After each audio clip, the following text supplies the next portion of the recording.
Let's make some noise. Come on. Yes, indeedy, Nick Foles. Let's make some noise. Hey, what's going on, everybody? Welcome back to the final word, your final word of your broadcast week. With your boy, MattyB, on the call. It is Thursday, September the 18th, and we're here on the It's a Wrap Sports Network. Proud to be here on the It's a Wrap Sports Network, providing you a service, a public service, to give you the final word in your Philadelphia sports day.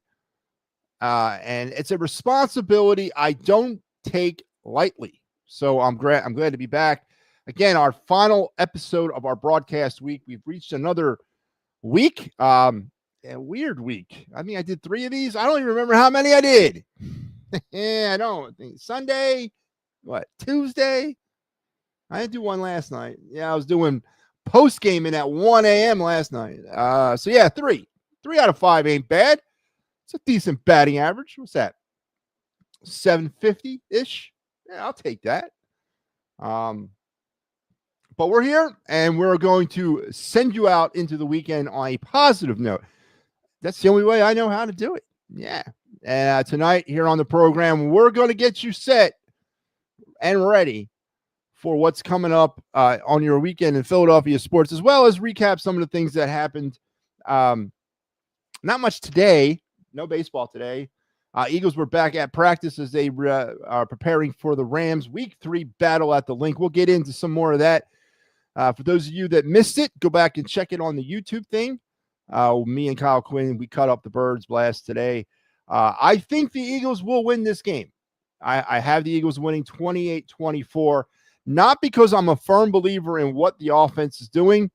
I believe because the one missing piece from this offense that has not shown itself since the NFC Championship game, I believe will show itself on Sunday, and that is a Saquon Barkley big-time run. I mean, like a home run out of the ballpark, 70-plus yarder. That'll put the stake in the Rams' heart. So I do have the Eagles winning 28-24 by a very slim margin. But I do have the Eagles winning. We'll cut more up on the Eagles. The Phillies are on their way to Arizona and after a mostly positive series against the Dodgers. They took 2 out of 3, clinched the NL East, and answered a lot of critics, to include me, with their style of play over the past month. And as we now get ready to go down the stretch, and I cannot wait for October, so we'll hit up the Phillies. And there's been a few organizational moves within the Phillies. Rob Thompson actually announced a playoff rotation. I don't know if you guys saw this. A playoff rotation has been named by the manager. Who's in, who's out, and where do they fall? We'll get into that. Also, some organizational promotions within as the minor leagues are shutting down, and we're getting some guys are getting the last-second call-up to perform at a higher level at least one more time in 2025. All of that is going to be on the table tonight, as well as our no of the night tonight, but we are doing the card review. So let's get it going. Let's get it set. Let's get it rolling here on the program. Ricky Deal says, hi, Matt. Ricky is watching. I know you are, Ricky. You're always watching. You always are. You always are.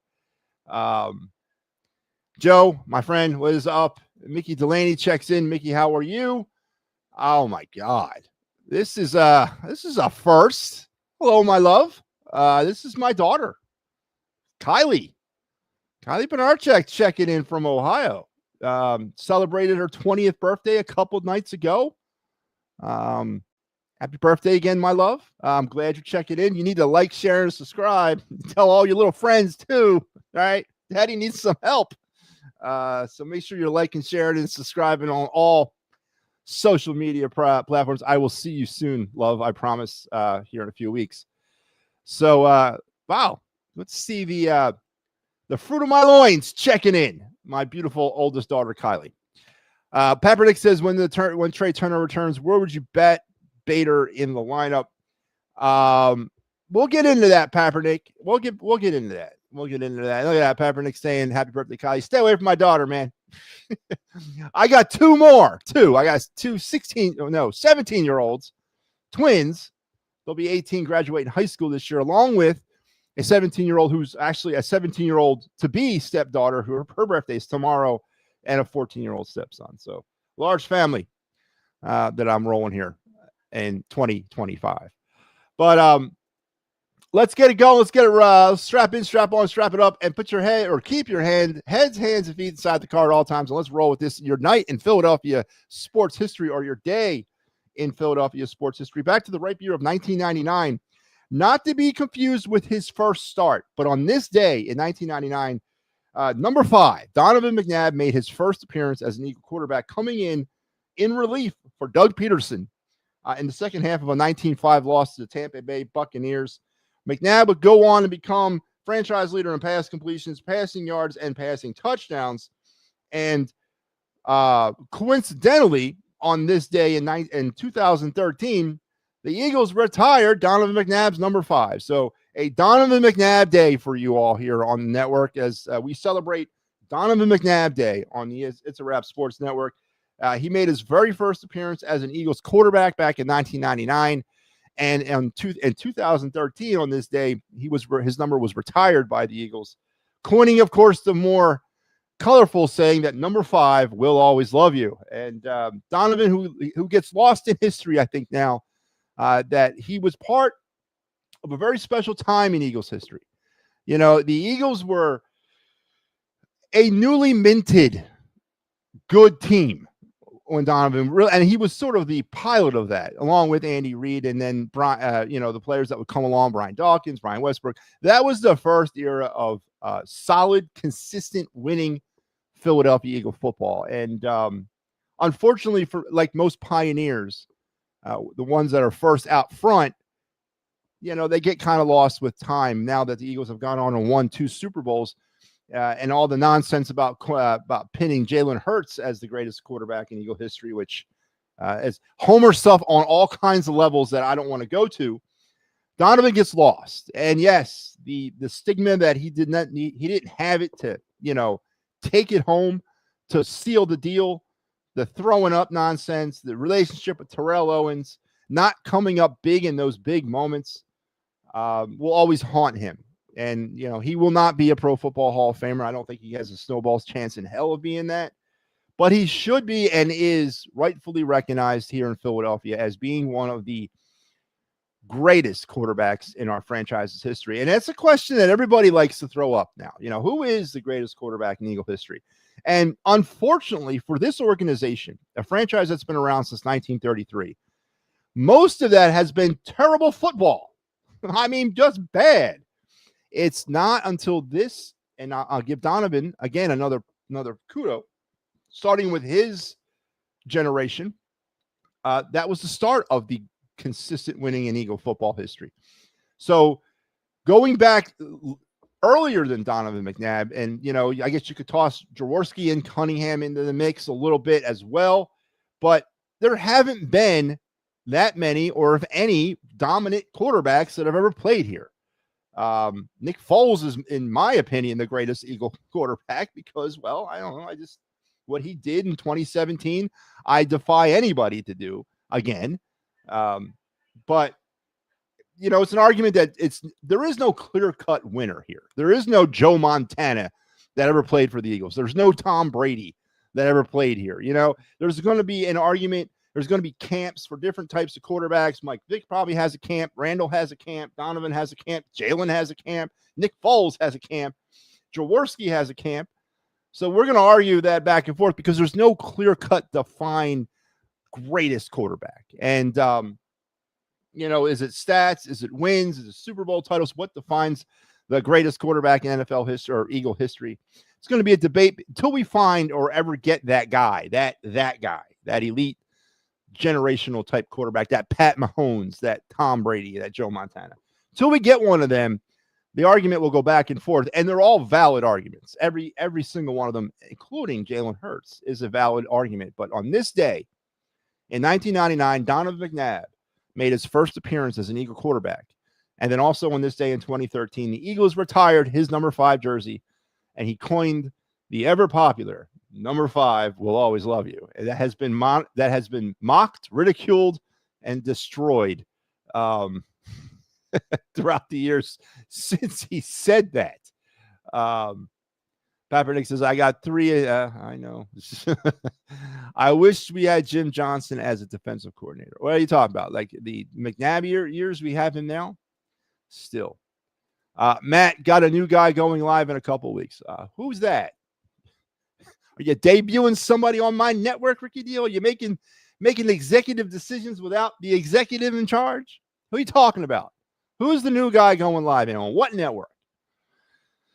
Please fill me in on that, Ricky Deal. But there you go. So your day in Philadelphia Eagle history. Donovan McNabb makes his debut as Eagle quarterback and also has his number retired in 2013. Now, they didn't happen on the same day, of course. But so there you have it.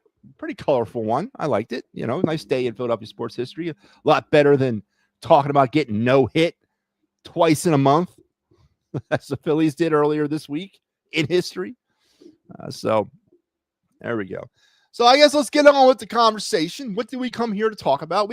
I think the Eagles are pretty much should be the tip of the spear. Earlier this evening, me and Kyle Quinn from 94 WIP cut up the Birds Blast, and we were in sync with a lot of our opinions, which is scary. It's very scary. Me and Kyle should never agree with anything, but I'm finding that more and more a thing these days that me and him are in agreement to a lot of things. I don't know where to take that or how to take that. I don't know if I'm falling into the 94 WIP vein in terms of being that guy, but the big conversation, of course, dominated the Birds Blast tonight, has been the stale offense of the Philadelphia Eagles, has been that very bland, very vanilla, very uninsynct offense of the Philadelphia Eagles. And me and Kyle come out on the same side of the coin here. I do not believe that the Eagles' problems are with the offensive coordinator, because is it even feasible or even possible to have 3 straight years of 3 different offensive coordinators all struggling at the same time? I mean, what are the odds of that happening in life? You know, where you go, and again, the whole thing about having to change offensive coordinators every year is a whole other argument. And we can discuss that as well. But to get 3 separate offensive coordinators to come in here over the course of 3 different seasons and all have the same type of bad luck to start the season, or not bad luck, or the same sort of criticisms to start a season is astronomically, on the odd side, very great. And it's got to be more than that. It's got to be more than the offensive coordinators and you know, the voodoo that's around that. It's got to be a little bit more analytical. It's got to be a little bit more plausible. It's got to be a little bit more concrete. And my theory personally is it's not the coordinators, it's the offense, right? We've changed coordinators 3 straight times, but we haven't changed offenses at all. What is the major difference between the Philadelphia Eagle offense in 2023 and 2025? Well, what are the major differences? The major differences are another new coordinator and Saquon Barkley, right? They're the only 2 that I can really think of, because it's the same unit for the most part. 2024 is sort of the tipping point to that, with the Eagles' decision, because the offense was struggling to start the 2024 season, to go to a more of a run-heavy attack, incorporate the prize bell cow running back that was Saquon Barkley, or is Saquon Barkley. That changed the offense. It changed how the Eagles attacked. What did Saquon do? Well, he went on and had one of the greatest seasons in the history of NFL running backs. You know, over 2,500 all-purpose yards. 38% of the offense ran through the hands and feet and legs of Saquon Barkley in 2024. And to think he was going to replicate that, and I said this on the show with Kyle earlier, I don't know if he does. He might. He might replicate it in 2025. He could. But to think that he's going to is ridiculous. So what are we left with? Well, we left with a couple things. NFL defenses have a tendency to figure things out over the course of time. And in the Super Bowl, there was a concern, even though we were steamrolling the Chiefs in the process, but there was a concern that somebody, Spagnuolo, had laid down a blueprint on how to stop Barkley. And they'd stopped him. Now, the Eagle defense went off and sacked Mahomes 6 times, forced 3 turnovers, and set the offense up for success and ultimate victory in a blowout way. But the byproduct of what happened to Saquon Barkley in the Super Bowl is being felt, at least feasibly being felt, into the first 2 weeks of this season. Saquon Barkley has not been ineffective. Let me get that straight. He's averaging close to 70 yards or over 70 yards a game. He is still a major part of the Eagle offense, but he hasn't broken the big one yet. And if you go back and look at 2024 and the 130-yard games, the 150-yard games, what was one of the common denominators of all those dominant running performances? There was a big run mixed in to a game at some point. That was typically the backbreaker of that defense or of that team. Typically in that latter part of the second half, late third quarter, early fourth quarter, he would get a 70-yard up the seam run, kind of ice it away for the Eagles. That has not been the case in 2025. Now, will it be the case? We're going to take it day by day, game by game. But to sit here and try to tell yourself that it's the offensive coordinator that's the problem, once again, really disrespects us as a fan base. And there is a pocket of fans out there that actually believe it's the offensive coordinator, that they actually believe that the passing attack on this football team has ever been elite. It's never been elite. It's been effective. It's been fun. It's been dynamic, but it's never been elite. It's always been hit or miss because Jalen Hurts is not that type of quarterback. He throws 50-50 balls. He throws, he puts them up and praise to God that A.J. Brown's going to run underneath of it. Puts it up and praise to God Devontae Smith is going to run underneath of it. Those are his types of passes. Now, and that's not all he throws. You're right. That's not all he throws. But he is not a quarterback that's going to take you from the 10-yard line and drive you down the field with his arm. He's just not going to do that because that's not the type of quarterback he is. So all this hate being spewed out towards the offensive coordinator, again, shows the level of fanaticism that a pocket of the fan base has for this quarterback. This quarterback has got people fooled, man. I mean, he's got people fooled to the point where they're drinking green Kool-Aid and chewing on tinfoil all at the same time in the name of Jalen Hurts. The offense is struggling because the offense struggles. And what did Kyle say? Kyle says the passing game has been getting worse and worse and worse over the course of the last 3 years. He's right. We got an offensive attack that apparently when we lose Dallas Goedert, and I brought this point up on the show, we got an offensive passing attack that when you lose Dallas Goedert, who has not played consistent football ever in his career, you got nothing behind him. Why don't the Eagles have a viable option at backup tight end? They've had 7 months to wrap their heads around that.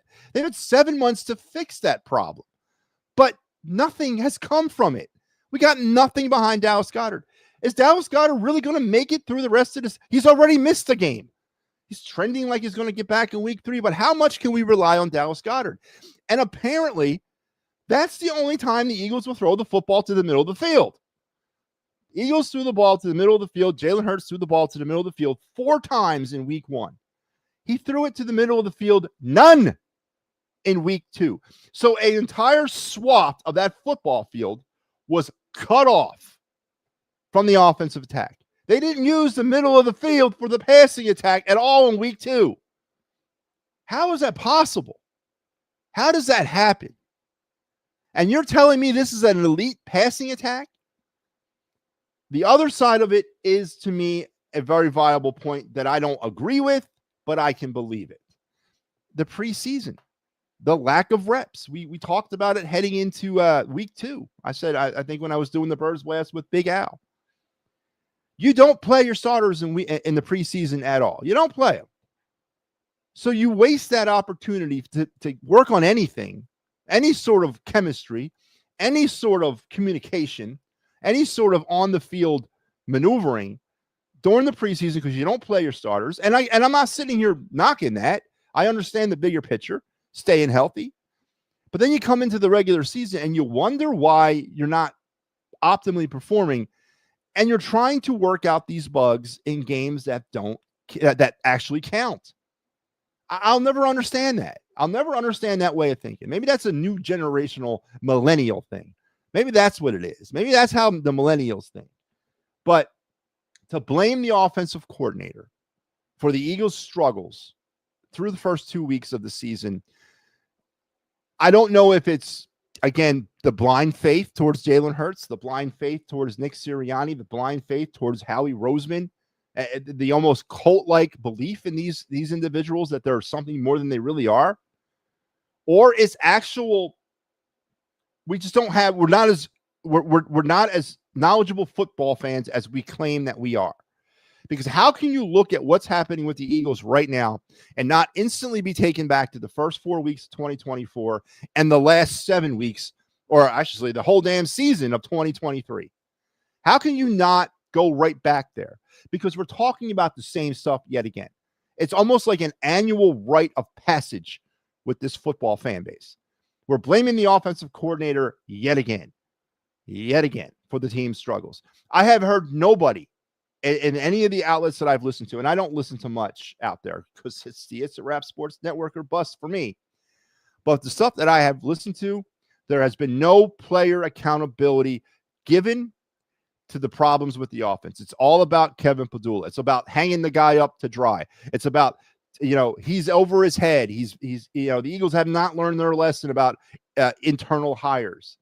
But no blame or accountability has been placed on any of the players. Why? They're the ones executing, right? They're the ones actually performing the play, correct? Why has there not been any accountability laid at the feet of Jalen Hurts, or laid at the feet of A.J. Brown, or laid at the feet of Saquon Barkley? Why has nobody criticized Saquon? Hey, man, where is that 75-yard touchdown run that you're so damn famous for? What's going on? Have defenses figured you out? Hey, offensive line, what's going on? Why can't you spring Saquon Barkley for a big, long run? None of that's come out of any outlet that I've listened to at all this week. And I want to know why. Why are we so quick to go right to the coach? Why can't you blame the players? Now, the Eagles are 2-0. Above all of this, they're 2-0. But it is style points at this juncture. It is the way they're winning because it's very familiar to 2023 and it's very familiar to the start of 2024. They have been bailed out. And this is the good news story about the Eagles. This has been the positive that I've taken from the first 2 games. They've been bailed out by a defense that had every excuse to come into this season and struggle from the get. They lost multiple starting contributing members of that football team to start the season. Like 5 or 6 of them.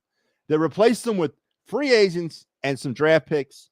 And it has thus far, it doesn't seem like the defense has missed much of a beat from last year. And thank God that's the case, because with the slow start of the offense, and if the defense had not rounded into the form that they're in right now, which I don't even think it's their final form, the Eagles would be 0-2. And they probably would have gotten blown out by both the Cowboys and the Chiefs. So the defense has stepped up in the absence of the offense. And I'm telling you, the offensive struggles of this football team, why does nobody want to talk about the players? Why does nobody want to point the finger at the players? And why are we so hell-bent on going right at a coach when the coaches have changed over the last 3 years, but the players have stayed the same? Why is there not criticism towards the passing attack as it is? Nobody wants to do that.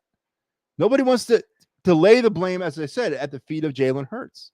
Your elite quarterback. Why is he struggling? Why doesn't he throw the ball to the middle of the field? Why doesn't he throw the ball down the field?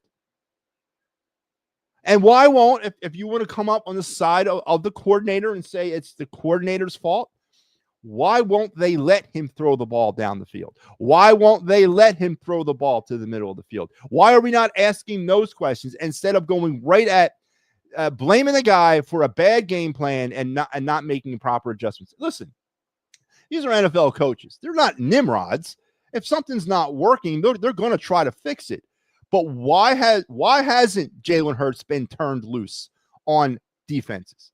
Why hasn't A.J. Brown been given the opportunity to go down the field and get open multiple times? Why? We don't ask that question here. We don't. We just want to go after the coach. So week 3, the Rams, home game, big game, 2-2-0 teams. Another one of those revenge games, I guess, if you want to call it, a rematch of last year's divisional round playoff, played in the snow in Philadelphia, which the turnover once again reared its ugly head for the Rams, but reared its positive head for the Eagles. They were able to hold on in the snow and beat the Rams, thanks in great part to a dominant defensive effort and a great a turnover at the end and a big-time effort by Saquon Barkley. We're going to have sunny skies in mid-70s in late September. It's going to be a vastly different atmosphere, at least weather-wise.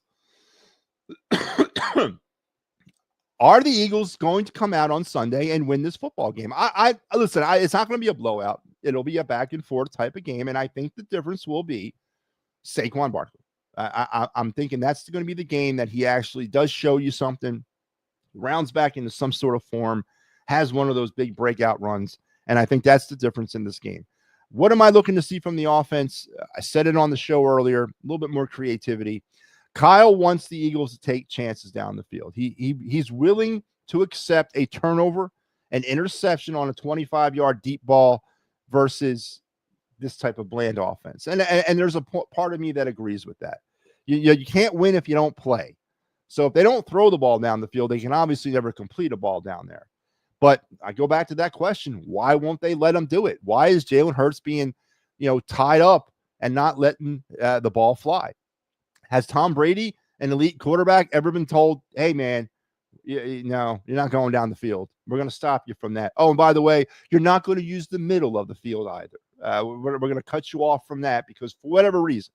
Has Joe Montana ever been told not to throw the ball down the field or go to the middle of the field? Has Pat Mahomes been told, hey, man, stop throwing the ball in the middle of the field and stop throwing down the field? None of this has ever happened to those types of quarterbacks. Why is our elite quarterback given so many safety measures? And why is there so much protection of him when he puts the ball in the air? Questions that I've asked for 3 years now, and I get crickets because the Jalen Hurts apostles do not want these narratives to sneak out into the airwaves because they don't want to be looked upon as worshiping a false god. And I'm telling you, they're worshiping a false god. He's a good quarterback. He's above average, very athletic, has the X factor with his ability to move the ball on the ground. A fine quarterback, a fine stock of a man. I'm not saying he's a bad quarterback, but he's not elite, nor is he something that we can rely upon to take us to victory. And that was another valid point that me and Kyle once again agreed upon, was neither one of us believe Jalen Hurts is the instrument of winning on this football team. Jalen needs a good team around him. He needs a good scheme around him. He needs a Jalen Hurts offense. What did A.J. Brown say earlier this offseason when the questions of another offensive coordinator were thrown up at him? Was it doesn't really matter. We're running Jalen Hurts' offense. So again, if they're running Jalen Hurts' offense, why are we struggling all the time? And these are questions that nobody wants to talk about. This doesn't fit the narrative of being supportive of your Philadelphia Eagles. To try to kind of chip away at the myth of Jalen Hurts' elite status, which I'm really, quite frankly, tired of discussing. But it constantly has to come up because of the apostles, because of the robotic love. I'll call it what it is. Robotic love that some of these fans have for Jalen Hurts, that he can do no wrong. Well, he can do a lot of wrong. And right now, apparently, he can do so much wrong that the Eagles are limiting his options. And with the non-breakout ability of Saquon Barkley being used at this particular moment in time, the result is an offense that looks bland. And does it change?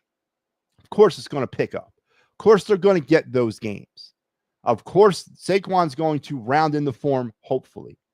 But could he round into the form of 2024? And if he has to go back to that form, is that sustainable? Or did we catch lightning in the bottle last year by riding Saquon Barkley and his feet and his legs to a Super Bowl title? Questions that don't act like these are new questions. I've been asking these for months. And now the chickens have come home to proverbial roost, and it's time to actually debate them. So the Eagles will have an opportunity on Sunday to go 3-0. 3-0. And God help them if they do it with a 10-9 win. But no, it should be a really good game. I think it's going to be a very entertaining game. I'm looking to see things from both offense, both defense. Does the defense continue to develop their own personality? Can they get that turnover that they've been getting so far this season and into last season? The other part of this is that the defense's part in the Super Bowl has never been fully appreciated. It never really has been. And now you're seeing the byproduct of, thank God, a defense that can keep things in front of them and can create turnovers. So we're going to go into Sunday, hopefully, with the ability to win this football game. So 28-24 is my final score. I like the Eagles in this game. I think they win. And I think they quiet down some of the critics, maybe because Saquon Barkley has a big game. So there you have it. 28-24, Eagles will win on Sunday. All right, let's head over to the big board here. I want to plug some things because we had a busy night on the network and kind of point out some things. This was your schedule for tonight. You had the Birds Blast that did not go off at 7. It went off at 5. Then you had the Attacking Third. Well, you didn't have the Attacking Third. Let's back up. At 8, you had the premiere of the Gridiron Weekly, one of our new shows that made it to the network this week. At 9, you were supposed to have the Attacking Third, but you didn't due to a scheduling issue. They will, or Steve Fuentes will bring the Attacking Third tomorrow at 3 o'clock. I don't think with Pat. I don't know what's going on with Pat right now. He was supposed to be back, didn't make it. So Steve has assured me that he will do the show tomorrow at 3 o'clock. Steve had a working commitment tonight. He could not do the show. So there was some confusion. Somebody dropped the ball somewhere along the line. So Steve will take the show tomorrow at 3. So that you'll have 3 shows tomorrow. And then, of course, tonight, right now, you're dealing with me in the final word. Tomorrow, the wraparound with Pat Bernard, maybe. I don't know. Well, we'll see. and the Phillies versus Diamondbacks as they'll return to action. And the Fightins final will come down the home stretch of 2025. The final 3 series are upon us: Arizona, Miami, and Minnesota. So perfect way to switch gears now to the Philadelphia Phillies. Rob Thompson today making the announcement that Chris Sanchez will be his number 1 starter in the NLDS, followed up by Ranger Suarez and Jesus Luzardo. They're going to be your 3 main pitchers in the NLDS. Aaron Nola will be used as a emergency option for a Game 4 situation. So Nola fallen way off the beaten path from that number 2, and a lot of us were thinking Nola was going to get the opportunity to be the number 1 heading into the playoffs. But now Nola has fallen all the way down to number 4 in a situation where the Phillies hope they don't have to use the number 4. What does that tell you about the rotation? Is this the way the rotation is going to roll through the NLCS and World Series as well? Are they going to use Nola in that 4 hole in the rotation? And how concerned are you about that? Nola's supposed to be one of the, he's one time, not long ago, he was the 1B. He was the 1B to the 1A Zach Wheeler. And then, of course, things have changed radically over the last couple seasons. And Nola has had a absolute dreadful year. And apparently it has affected him so much that he is now going to be used as the 4th starter in the Phillies playoff rotation. I'm okay with it personally. You got to ride the hot hands, and Nola right now is not a hot hand. He's a shaky hand at best. So I'm okay with it. I think it gives the Phillies the best chance to win. Obviously, Buehler, Walker, all those guys will end up going out into the bullpen and being used as, perhaps emergency type pitchers if that situation does come up. So Rob Thompson, at least in essence, naming his starting playoff rotation, and Aaron Nola on the outside looking in kind of as your number 4. The hope is that you don't even have to use them in the NLDS, and then one time only in the NLCS and World Series. So very interesting news coming out of South Philly today involving Aaron Nola and his future with the Phillies, at least for these playoffs. The other news was organizational, and I want to give out a big Fightins final down on the Phillies farm. Congratulations to Griff McGarry returning to AAA baseball. Yeah, McGarry got promoted today from Reading. Of course, Reading's season's been over.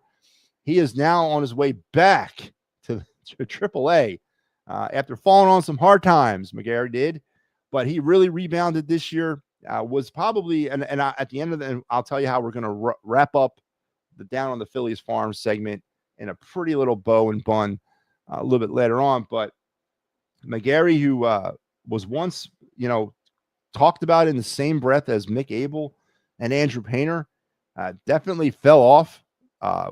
Ended up going all the way down to Double-A. I think he went back down to High A at one point.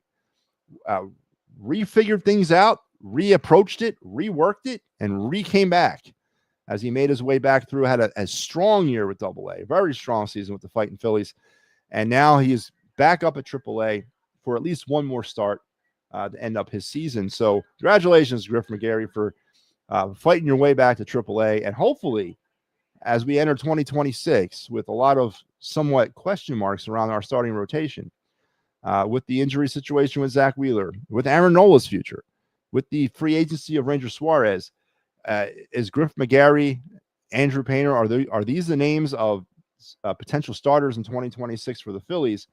It's good to have another option with McGarry, and it was definitely a good news story.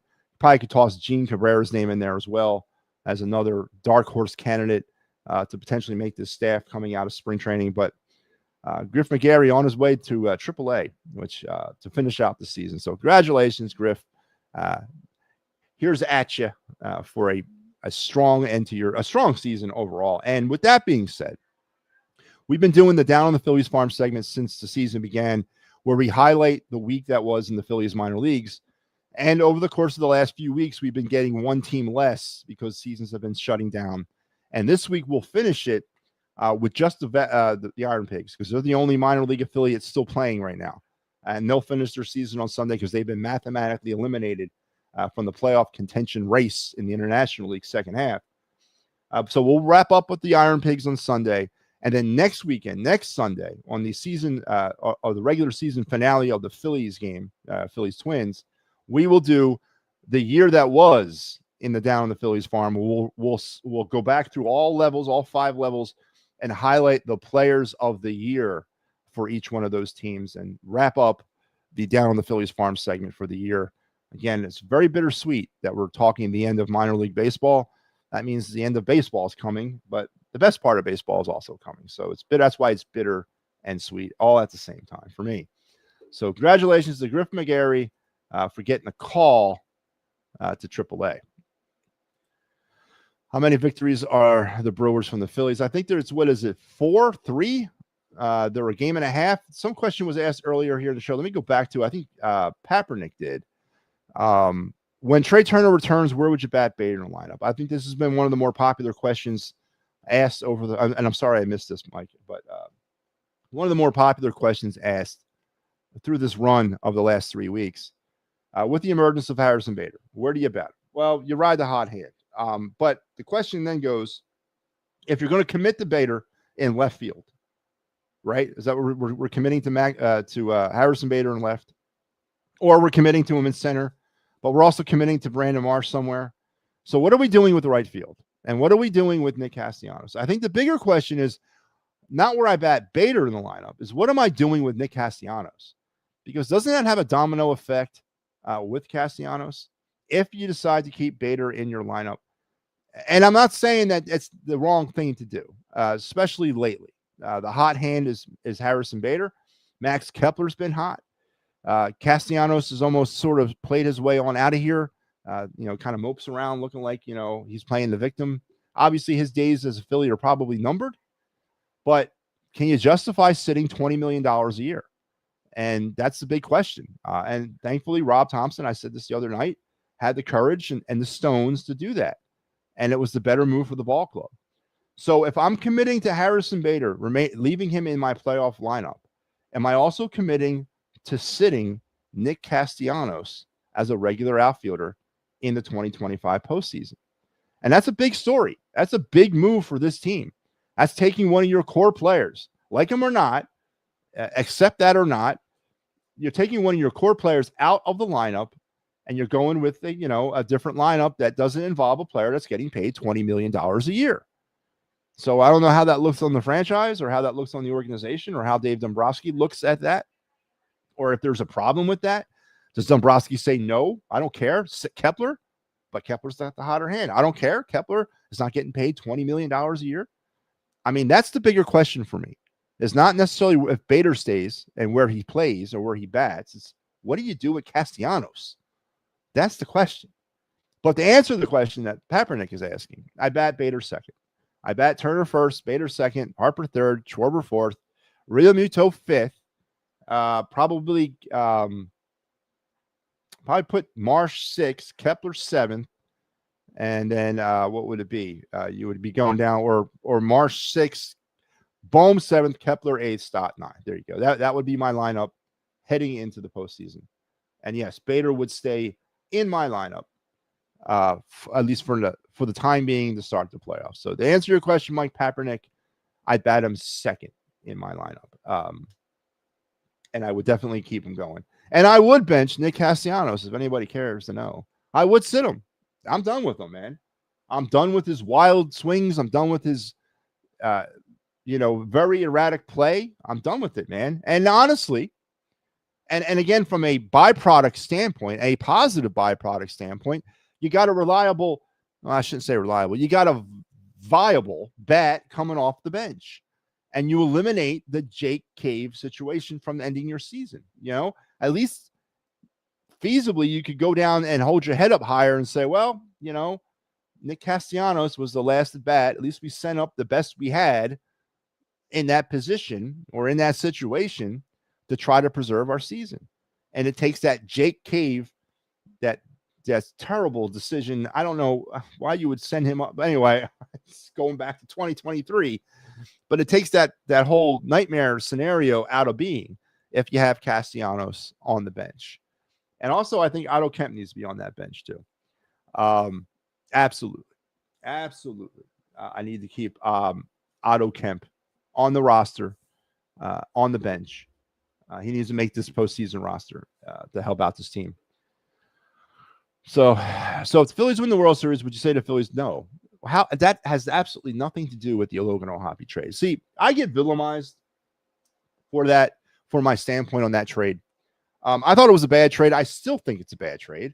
I think, and again, I want to be very clear about it. It's not that I'm hitching my wagon to Logan O'Hoppe as a great premier MLB player. I'm not doing that. But what Logan O'Hoppe represented to me was at that time the number, I think he was the number one overall prospect in the organization when he was dealt. He was also a young catcher who was major league ready if they wanted him to go to the major leagues. There was no hurry on sending. One of the misnomers about the whole Logan O'Hoppe thing is that you had to trade him because he was major league ready right now. He was not major league. He was not. He was in Double-A when they traded him. He was not even in Triple-A. All right, so the Angels actually promoted him right to the major leagues when he first went out there because it was the Angels and they had nothing else better to do with their catching situation. Then why not try out the young new prospect we just acquired? So there was no hurry to play Otto Kemp at the major league level, Logan O'Hoppe at the major league level. You could have rode him for another year, at least another year. Look at what we did to Justin Crawford. All right. There was no real validation or reason why he sat his ass in AAA this year. But it happened and it went down. So Logan O'Hoppe could have sat another year. He could have sat in 23 in AAA. Or, yeah, he could have. And then at some point in 2024, last season, you could have started making some decisions about what you were doing with the catching. And maybe you do bring him up in 24. And now you have him in 25 ready to seamlessly transfer over and take over for JT Realmuto, who's going to be a free agent at the end of this year. That's to me why the Phillies lost the trade. It's not because of Logan O'Hoppe, the man, or Logan O'Hoppe, the player. It's Logan O'Hoppe, the position, is why I think the Phillies still lost that trade. We don't have any catching depth at all in this organization. None. Nothing in the pipeline. You got Jordan Disson, who's now in AAA, was a late season call-up from AA. In retroactiveness, you got Caleb Ricketts, who got the call from Jersey Shore to Reading to replace Disson. So you got Disson at AAA, you got Ricketts at AA, and then you got to go all the way down to the FCL Phillies to find the next catching prospect, and that's Caleb Fargas, whatever his name is, about 18 years old, who will take a minute to get anywhere higher than where he's at. That is the only catching depth, three of them. We drafted some kid in the 21st round or the 17th round, 19th round, somewhere around that this year. But there's no other catching depth in this organization because we traded away Logan O'Hoppe and then doubled down on that by trading away Eduardo Tait this past summer for, Joan Duran and Harrison Bader. Or actually, Joan Duran. It wasn't for Bader, was a different trade. So yes or no, they haven't won the trade because of the byproduct of what it did to the catching position and what it's going to do to the catching position for at least the next 3 to 5 years. So no, I don't think they won that trade. Even if they win the World Series, because I'm not convinced Brandon Marsh is anything but a flash in the pan. And if I can have the opportunity to move off of Marsh this off season, if say I can get off of Castellanos by including Marsh and sucking up most of Castellanos' money, I'm making that move because I need to free up some space in that outfield for the Justin Crawfords of the world and the Gabriel Roconis Juniors of the world. I need to do that. Okay? So, no, Joe, I don't think they won. I really don't, because now we have a very cloudy catching situation. Crawford is still injured. Yeah, well, at the end of the season. Tait is going, that's what they're saying. They're going to try him out there. The Phillies didn't have that situation going on. There was no reports out of the Phillies organization. They were converting him. I don't know why the Twins want to do that. That's their business. I still think he's a good catcher. I thought he was an average to slightly above average defensive catcher, but he was a hell of an offensive catcher. And of course, why would we convert him to first base when we're stuck with Harper for the next 7 years? So that's the Twins' prerogative. That's great. Logan O'Hoppe's not a first baseman. He's a catcher. So through depth and depth only, Joe Hale, I don't think they won that trade. And again, people like to claim I'm some sort of Logan O'Hoppe guy. I'm not. But I definitely loved what his position was, and I loved his ceiling. And I loved where he was in his Major League Baseball ready status. He was right there. Another year, could have taken our time with him. There was nothing pushing O'Hoppe to the majors. I don't know why people think that. Well, he had to come up. No, he didn't. Justin Crawford is the same situation. He's not up. They've done it. So no, I don't think they won that trade, even if they go ahead and win the World Series. So, but that's definitely going to be a storyline moving over the course of the next 9 days, because now we got the bad part of the season. Now it's the filler stuff waiting to the main event. Clinched, are they in a battle? Are they in a battle for that number 1 overall seed? Is that even important to Rob Thompson? He made his playoff rotation public today. Are they really fighting for that number 1 overall seed? Are they going to obviously not quit? They're going to play out the last 9 games, but are they going to go above and beyond and not give people time off because of the number 1 hunt? I don't know. I'm not totally wrapped around the number 1 seed. Whatever. We got the 2. We got a bye. We got home field advantage, at least in the first round. Something could happen to that number 1 seed in their first round. They could lose. We could still end up with home field advantage and not have to break our backs to get there. But this is the bad. I hate this part of the baseball season. And God love the Phillies. God love baseball. God love the baseball gods. But I'm sitting here at 1 o'clock in the morning last night doing a post-game show. The Titans final, a Phillies 5-0 loss where they scratched out 3 hits. And I gotta act excited about it. I gotta act like I'm into this crap. I gotta act like I'm not exhausted by sitting up here watching this boring ass baseball game into the wee hours of the morning and then get excited about reporting it. Thank God. And let me put up the schedule because I want you all to see it. So I have proof of this, that I showed it to you, that heading into the weekend, this is your Titans final, heading into the final, or to the, I guess, the final West Coast regular season appearance of the Phillies. Big Al will get you tomorrow night around 1 a.m. And then Pat will come at you, at least theoretically, on Saturday afternoon or Saturday night. And then I'm coming at you on Sunday evening at around 7. Yeah, it's a 4 o'clock start.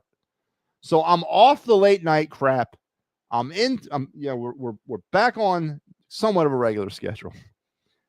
But curse the baseball gods for a West Coast trip late in the season. And now that they've clinched it, I really curse the baseball gods for having to leave us with these types of games to talk about at 1 a.m. Now, but it's all in good fun. It's all in good fun. Is Pat back, by the way, or is it you both days? So right now, it's Pat. So Pat was supposed to do the attacking third tonight. There was a weird text message earlier tonight, and I never responded to it. It was in our group chat or group text. I never responded to it. And then at 9 o'clock, the attacking third never went off. They never aired. So I talked to Steve, and Steve could not do it. He had already made a prior commitment, or he made prior arrangements with Pat, told Pat he couldn't do it because of work, and that Pat said he's got it. He's going to take it. Pat never went on the air, and I need to find out why. But I know nothing other than he's back. Now, Steve will be back tomorrow. Now, Steve will. I don't think Pat's going to be doing it tomorrow, but Steve will be back tomorrow at 3 o'clock to do the attacking third. As far as I know, and as far as I am tracking, Pat will be back to do everything he's now scheduled to do, to include the wraparound tomorrow night, the Titans final on Saturday, and then the P&M and the AM on Sunday. So until I hear anything different, Pat is back. But it didn't get off to a very good start. I am here to tell you that. So I hope that answers your question, Joe. So do we do the final words? So I will be back with the final word on Sunday. Yeah. So next week, actually, it's looking like I'm going to do 5 days of it because I do not have post-game for the Marlins series. I am not on any of the post-games for the Marlins series. So I will be coming at you on my normal days throughout the week. 5 days of the final word next week. You heard it here first. Hold me to it, Joe. And I know somebody, I think it was Ricky, asked me about the phone lines, but I got involved in something. So we got to get this. We got to get this phone line thing worked out, man. I got to put an alarm on my phone or something like that. I don't know. Got to remind myself to do it. But yeah. So that's the schedule for the rest of the. That's in a nutshell what's going to happen throughout the course of the rest of the season. And I think I have after Sunday with the Diamondbacks. I think I only have one more post-game show left, and that's the final game against the Twins, the final regular season game, which would be next Sunday. I think. I got to look, but I'm pretty sure that's what it is. And then, of course, when we start the postseason, because we'll have that week, that 5-day break, in between the wild card and the NLDS or the DS, we will come back at you in the Titans final in groups of 2. It'll be me and Pat, or me and Mike, me and Al, Pat and Mike, Pat and Al, Steve and Mike. It'll be 2 of us doing finals for the rest, for as long as the Phillies can stay alive in the postseason. And we'll wrap that up that way. And then we'll be broadcasting live from Broad Street at the parade. One step at a time, but I'll look into it. If it becomes a reality, if it's getting close to a reality, we will look at broadcasting live the entire Titans final team from Broad Street at the Phillies World Series parade. If it becomes a reality, I'll see what I can do about that. But I'm making no promises. But at the very least bit, We'll come back in November. Typically, we do it around Thanksgiving.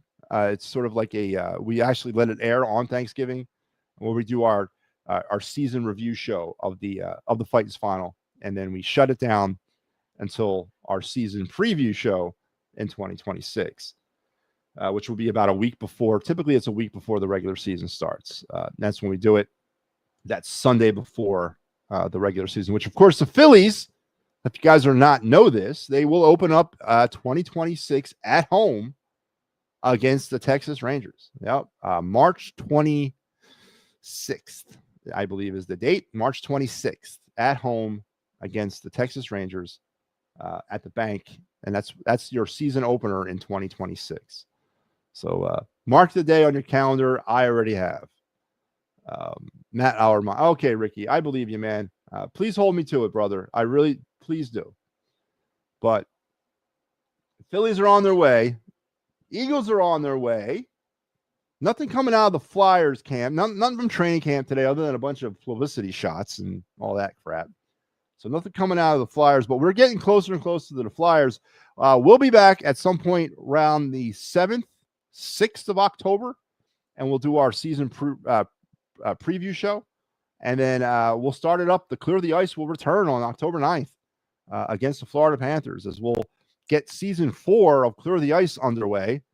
Hopefully this is the season we make the playoffs. We haven't made the playoffs since we started Clear the Ice, so hopefully this is the year that we do it. Right now, piloting the Clear the Ice program will be me, Pat, and Mike. That will be your 3 taking you through the Flyers season this year. So make sure that you're tuned in. And, of course, all the other great stuff. The Eagles post game, the friggin' Birds Blast, the pregame, all the new shows we picked up. Listen, things have been growing great. I've been really happy and proud of what we have accomplished in less than 1 year of life. October 7th, mark that date in your calendar. That is our 1 year anniversary or 1 year birthday, whatever you want to call it. The It's a Wrap Sports Network will be 1 year old on October 7th. We're going to do, at least I'm going to do a big show that day. And in 1 year of life, we've done really well. And I know that, went from 1 show to 2 shows. And then now I'm sitting at 12 in a year, less than a year. So I want to thank everybody that's part of that. And Pat's a big part of that. So I want to thank everybody. Is there a Sixers post game? It's in development. People got to convince me to do one. I'm not doing it. I can tell you that much. It's in development. Here's the thing. I don't want to be that guy because the Sixers can't be bad forever, right? Theoretically, they can't be bad forever. So they're going to turn a corner at some point. I don't want to miss the boat on that. And you got to put in the work to get the reward. That's sort of the mantra around here.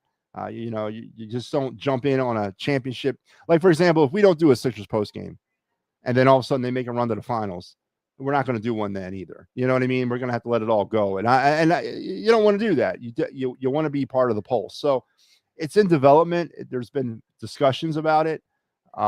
I will not be connected to the project at all, other from a behind the scenes executive standpoint. I'm not taking any of that on, but there has been talk. There's interest on the network from personalities to do a Sixers post game show. But I have not greenlit the project as of yet. I'm still kind of thinking about it. I do like the fact that we're going back to the black uniforms and the old Iverson era uniforms. That might help me out, make my final decision. Because that's really a cool, hot looking uniform. So more to follow, Joe Hale, on a potential Sixers post game show in 25-26. But there's a basketball guy that is not on the network right now that I would love to have come on and do nothing but basketball for me, both college and pro.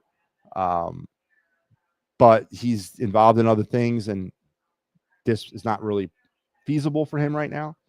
And then there's other people that are interested in doing it as well. So we're throwing it against the wall and seeing if it sticks right now. So more to follow. Best answer I can give you, Joe, is stay tuned.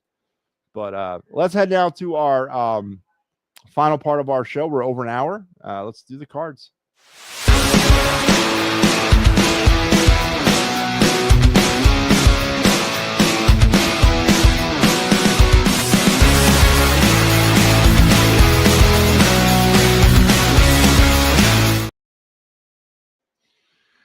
All right, yeah, our card review segment tonight. Sticking in baseball. And we're going into 2025. I don't know if I've done any 2025 baseball cards yet this year. I might have done a couple. I can't remember any offhand that I might have done. But we're going to do a 2025 card tonight. And we're going to do a rookie card. And we're going to do a card that could be worth something in years to come, of a young man who's burst onto the scene in 2024. Let's be honest. He burst on the scene in 2024, but his rookie card is from this year's top set. And I just went on about a 20-minute rant about that, Ricky. Rewatched the tape. But this card is from a player that I really like. And it's a player from a divisional rival. Matter of fact, he's one player that he's one of many players that were brought to the division in a blockbuster trade a few years back with Nationals and the Padres. There was the big Juan Soto deal back in 2022 where the Nationals sent Soto to the Padres for a haul. I mean, when I say a haul of prospects that I know there wasn't actually much backlash for this trade because it was a very smart trade, extremely smart trade, and it's going to pay off for the Nationals at some point. They're not going to be bad forever. And I think that they got to bring in some veteran presence. They got to make a Jason Worth type signing, bring in a veteran bat and another veteran pitcher, break the bank a little bit, spend some money in free agency this winter. And if they do that and they mix those players in with the group of young players that they got, and mostly from this trade of Juan Soto, the Nationals are going to make some noise in 26 if they do that. But the question is whether or not they're going to do that, or are they dedicated to trying to rebuild this thing from the ground up. But the Nationals are right there. They just got to make a couple of veteran signings to kind of push them back into the stream. But the Juan Soto trade back in 22 netted the Nationals, among others, C.J. Abrams, who's a very young, talented shortstop who I'd kill to have. Mackenzie Gore, he was part of that trade as well, from the Padres system to the Nationals. And our card of the night tonight, the outfielder who I think is on his way to becoming one of the next faces of this game. I think you're going to be talking about him in a few years as being that guy. And that's James Wood. And here is his 2025 Topps rookie Series 1 card number 181. This is definitely a card, if you come across in this year's set, the 2025 set, put it away. And a rule of thumb with MattyB, this is how I do it when I judge cards, or how I segregate cards, because yes, I segregate them. When I come across any rookie card, I don't care if it's Joe Schmo, I put it in the binder. I put it there and I leave it there. And then I just monitor that player's development and progress. And then if the player works out, obviously I hit. If it doesn't work out, then I move the player along to the appropriate team box a little bit later on. And James Wood, of course, is in the binder right now because I think this player is going to be something special. He's going to be a problem for the Phillies and everybody else in the NL East for the next 10 years to come with the Nationals. And this is his rookie card from the 2025. This is his Series 1 card, card number 181. This was the Topps design this year for their Series 1 and Series 2 and Chrome update, all the series that they put out, and other than the holiday one, which will be a festive Christmassy type thing. But this was their design in 2025. And here's James Wood's card. We got the rookie shield there to prove it's a rookie card down there on the lower left-hand corner of the card. Kind of a retro looking style of the card in the front, but a good young player. This card is it's kind of going all over the place right now, from $1 to about $30. I think a PSA 10 of this card is sold last for $50 actually. PSA 9 just recently sold for about $30. And again, this is a base card. Now, he's got multiple variants of this card in the 2025 set, and there's I believe his Stars of Major League Baseball of 99 card just recently sold for $350. And that was a it was a PSA 9. So this card is like one of those cards that right now you kind of can't get a feel on. It's almost like a buyer's market or seller's market right now, because you could try to move this card for about $30. You may get someone to jump at you. You definitely can move it for about $5. Some of you, I think, will jump at this card for $5, but you could be also making a huge mistake by trading or by selling a card like this for $5 at this particular moment in time. Or you could be making a great decision because maybe he doesn't work out. But and that kind of goes with a lot of rookie cards, and that's why I hold them and just monitor their progress as we kind of move through their careers. And James Wood, who I think is going to hit, and he's going to be a thorn in the side of the Phillies for years to come, along with C.J. Abrams and Mackenzie Gore and others that the Nationals got in that haul of a trade for Juan Soto back in 2022. And there you have it. Tonight's card review, the 2025, and there it is, Series 1 Topps rookie card, James Wood of the Washington Nationals. A raw card, of course, none of my cards are graded. And there you have it. There's our card of the night, our card review of the night, James Wood of the Nationals. And that's going to wrap us up. Oh, another broadcast week in the books. And Joe Hale also agrees with me and says he's going to be great. He's going to be very good. And I'm telling you. If the Nationals decide at some point this offseason, I'm going to be keeping an eye on that, of course. And no one's going to give the Nationals any credit. And no one's going to look at the Nationals as any threat. And rightfully so. But if they go ahead and go out and sign a Jason Worth type of veteran bat, now Nick Castellanos might fit that bill for them. Now, I don't obviously agree with trading anybody interdivisionally, but a Nick Castellanos type of outfielder, a Jason Worth type of signing, a player like that can be put into that like middle third of your lineup, that sixth position, that seventh position, provide some stability back there. And provide you some power back there.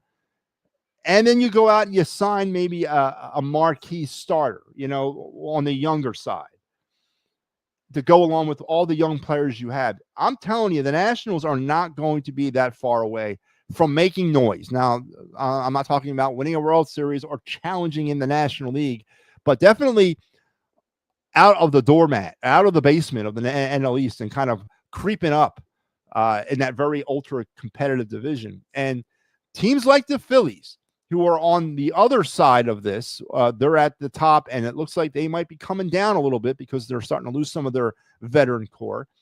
Teams like the Phillies, it's happened the last time back in 2012, right? The Phillies were going down, the Nationals were coming up, and it might kind of intersect at some point again over the course of the next 2 years. So be on the lookout, man. That Soto trade was smart. That Soto trade was amazing for the Nationals. They've hit on 3 out of the, I think, 7 prospects so far that they got in that trade. Or I think it was 5. 3 out of 6. There's 3 prospects that have not hit yet, but they've hit on 3 of them. And that's way more than you can ask for. That's a lot more than the Phillies ever hit on any kind of trade that brought prospects back here. We were terrible at doing that, and we still are. But James Wood is definitely part of the young generation, the new face of Major League Baseball as we move into the future. So look out for the Washington Nationals to be at least viable. I'm not saying competitive, but viable next year. And then as the years go on, getting a little bit better. So I want to thank you guys for tuning in this week. I enjoyed it. We did 3 out of 5. Next week is looking like a 5 out of 5 week. So make sure you're tuned in. Make sure you're tuned into this network for the rest of your week. Tomorrow, a special 3 p.m. edition of the Attacking Third tomorrow afternoon to make up for their non-start tonight. You also got the wraparound tomorrow night, and you got Phillies Diamondbacks Fightins final. You got the Diamondbacks and Phillies Fightins final on Saturday. No Penn State postgame. They're on a bye. And then on Sunday, the big day, we got like 7 shows, starting with the P&M and the AM, the Steel City Sunday program, the Birds Flyby, You got the fight and spinal, and then you got me wrapping everything up on Sunday night. So make sure that you're back this weekend, and continuing to support us and help us out. We really appreciate it, and we cannot wait to see you guys again. Thank you very much, Joe. Yeah, that's the reports that Alec Bohm will be back in the lineup tomorrow. Keep all right as long as you can keep a place in the lineup for Otto Kemp. Put Otto Kemp at second, move Stott to short. There you go. There, problem solved. Otto Kemp to second, Stott to short, Bohm back at third. All right. We'll talk later on. You guys enjoy your weekend. I hope you had a great week. Hope you have a great week tomorrow, or day tomorrow as you finish up your work week, and have a great weekend. We will talk soon. Take care.